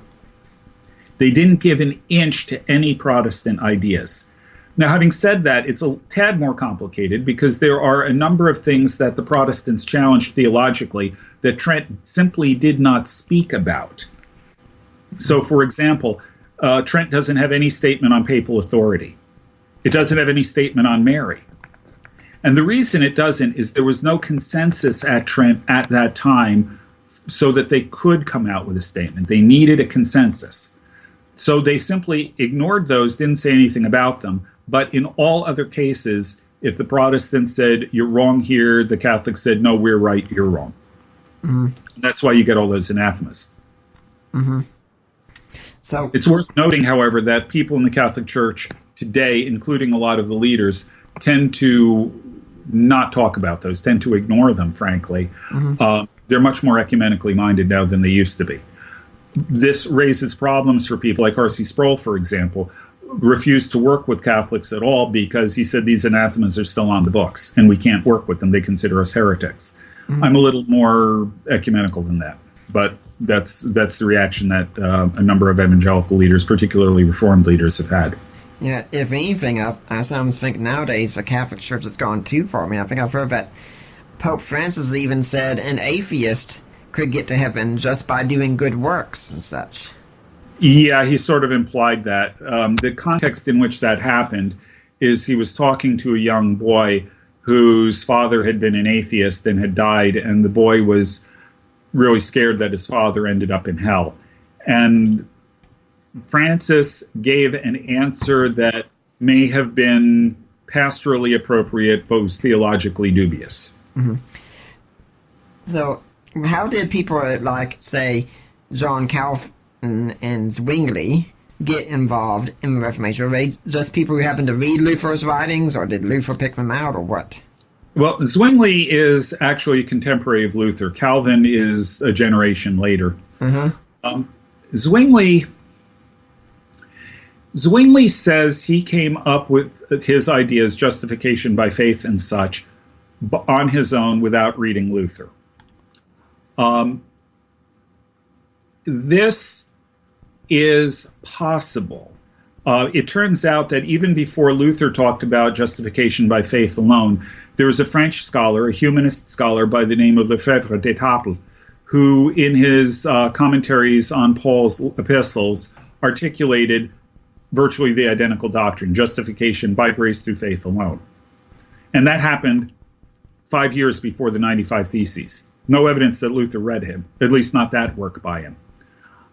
So Lefebvre comes up with it independently. Luther comes up with it independently. It's not impossible that Zwingli could have come up with it independently.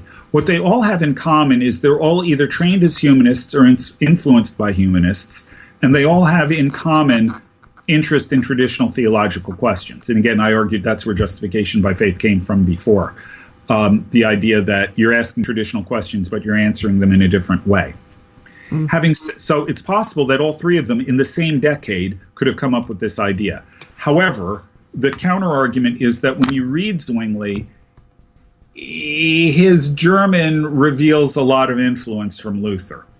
So it seems that whether he came up with the idea independently, eventually at least, he was reading Luther, and you really do see Luther's language showing up, influencing Zwingli.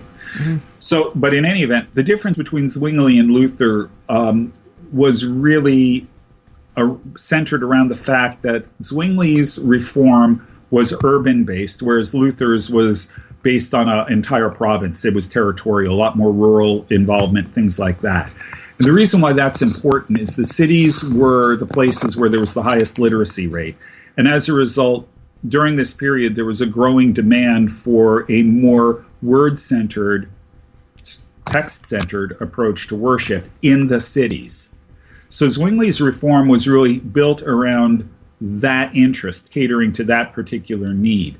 As a result, he will, for example, have a greatly stripped-down liturgy. He's not going to have anywhere near the elaborate liturgy Luther does, which is essentially a translation of the Catholic liturgy cleaned up for Protestant theology. Zwingli's going to have a much more bare-bones liturgy that's going to focus primarily on preaching. He's going to remove stained glass windows, statues, things like that from the churches and whitewash the walls. Luther leaves the decorations in.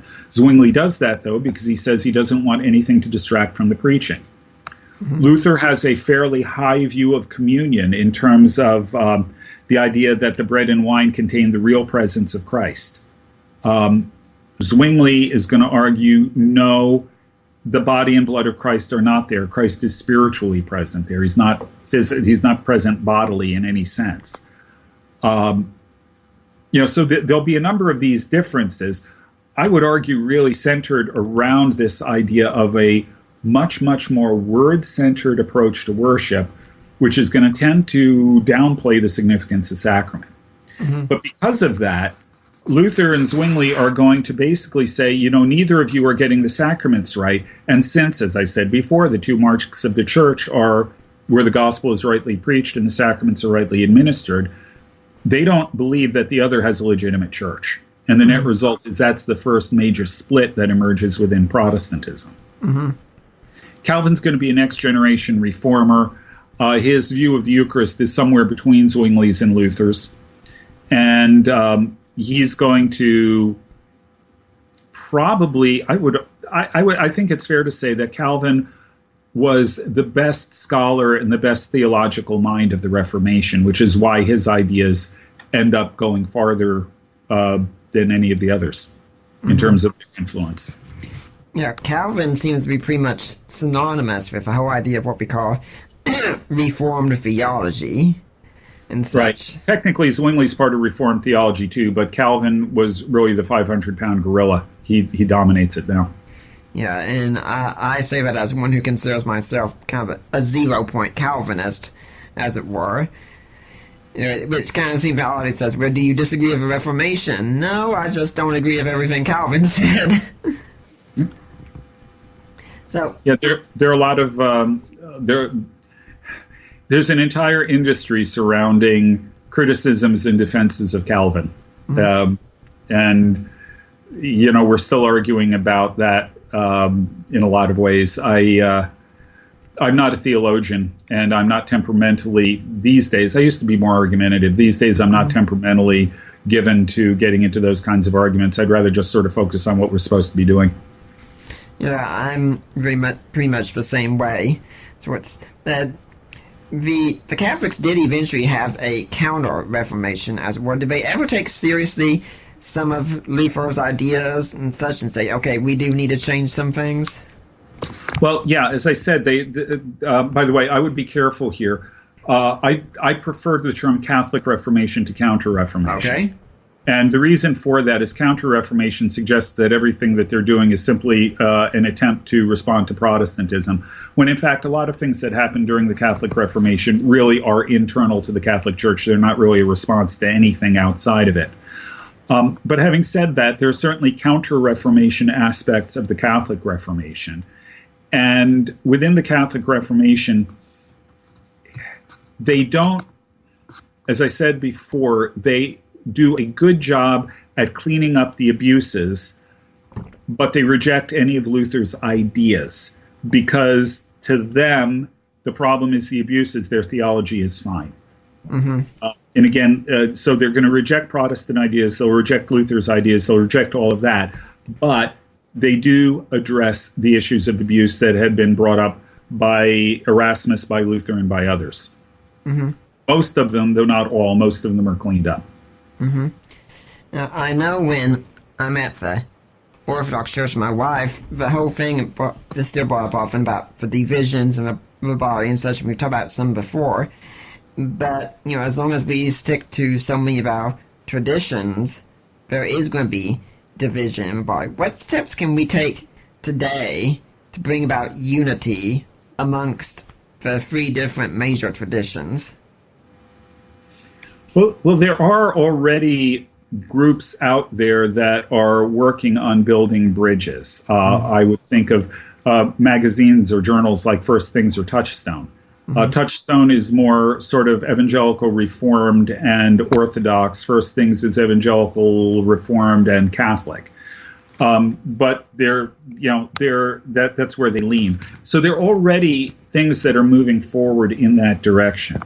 Another thing that I think is really helpful, and this is one of the reasons, by the way, why evangelicals and Catholics have been starting to talk to each other more, is finding common causes.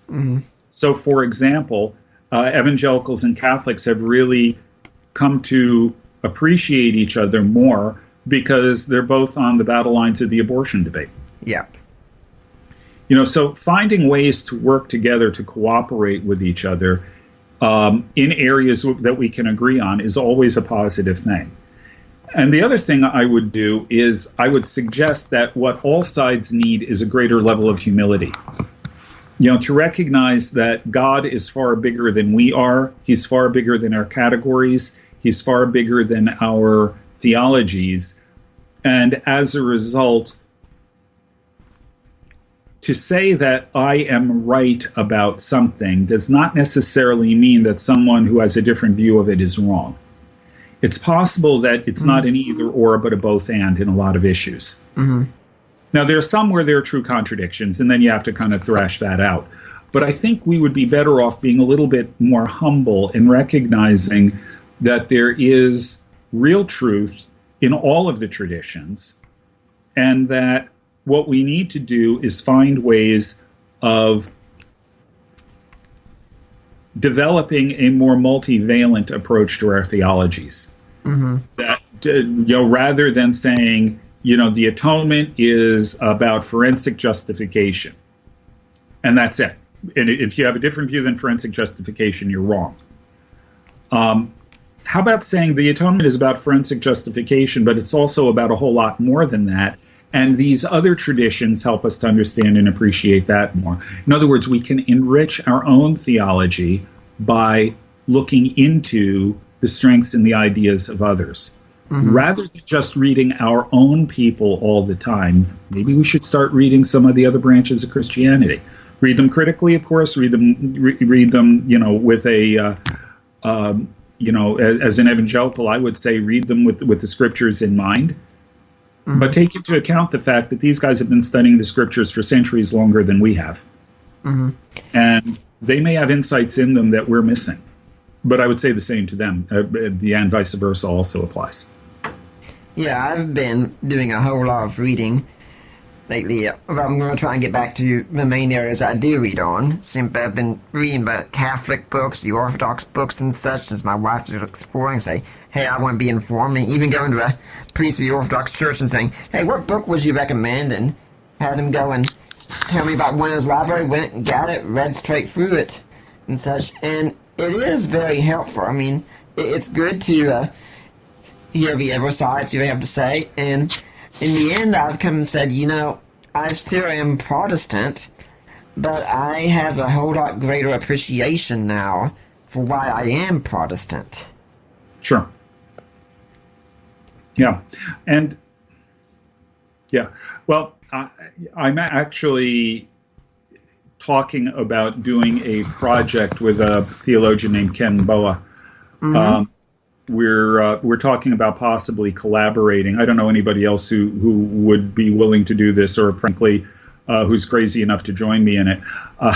But we're talking about trying to develop a what I would call an integrated theology, where we dig into all of the major traditions. And oh, by the way, I would add Pentecostal here as another tradition that is worth paying attention to. Certainly not as strong intellectually in many respects, but I think that there's a lot we need to pay attention to there, because it is, after all, the fastest growing branch of Christianity.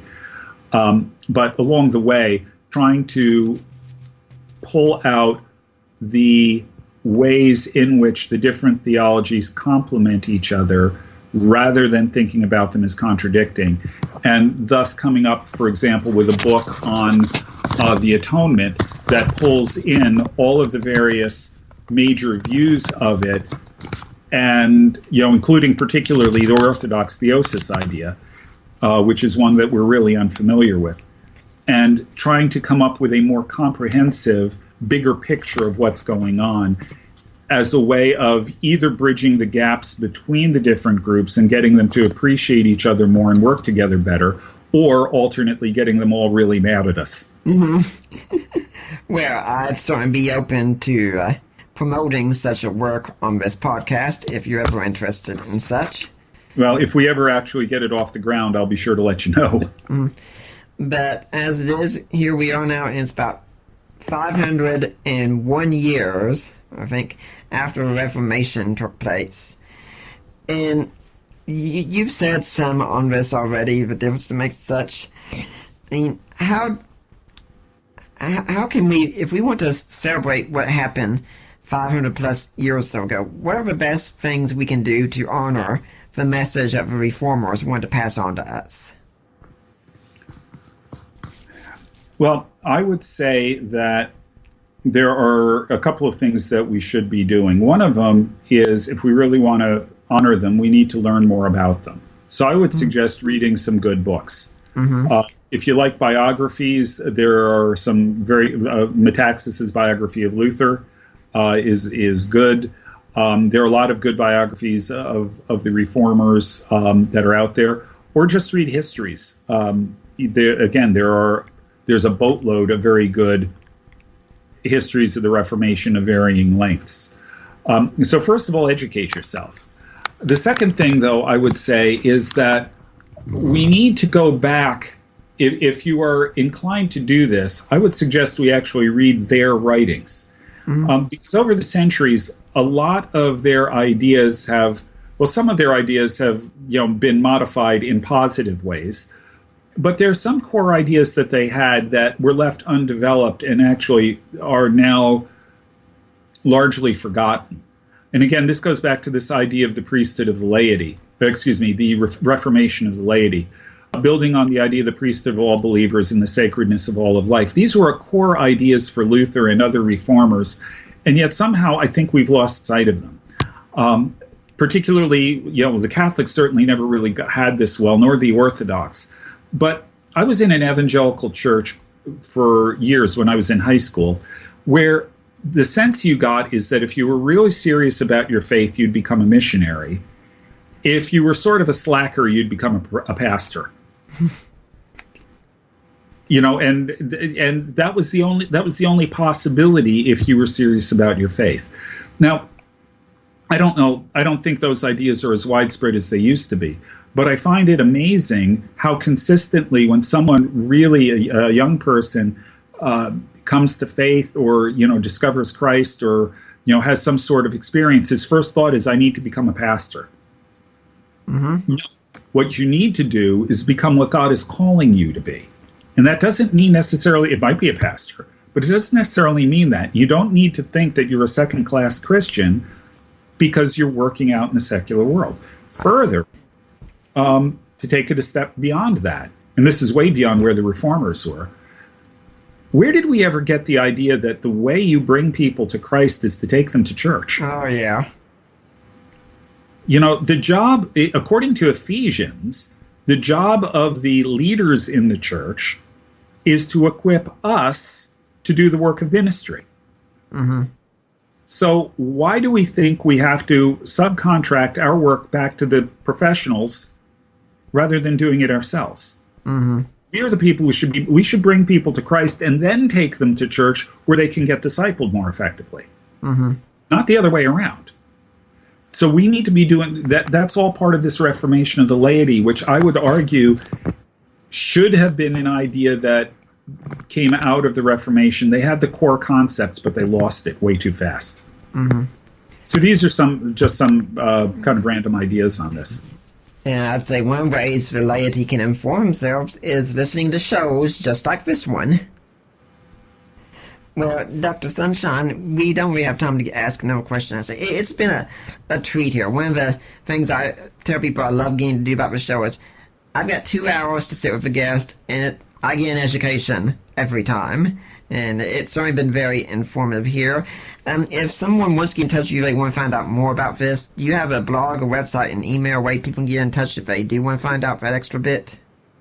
Yeah, I have a website. It's for a variety of reasons, a number of things on it have gone down. The links have died, so I'm busy rebuilding it. But you can get some of the stuff that I do at eSquareInch. That's ESQUAREINCH.org. Mm-hmm. I have a 501c3 ministry called Every Square Inch Ministries. Mm-hmm. And that comes from a quote from Abraham Kuyper. There's not a single square inch in the whole domain of human experience over which Christ, who is Lord of all, does not cry mine. Mm-hmm. So eSquareInch.org or .com, either one works. And you can find a number of my articles there. And there should be a way of sending me questions or comments through that as well. Do you have any final words you'd like to leave today for the Deeper Waters audience?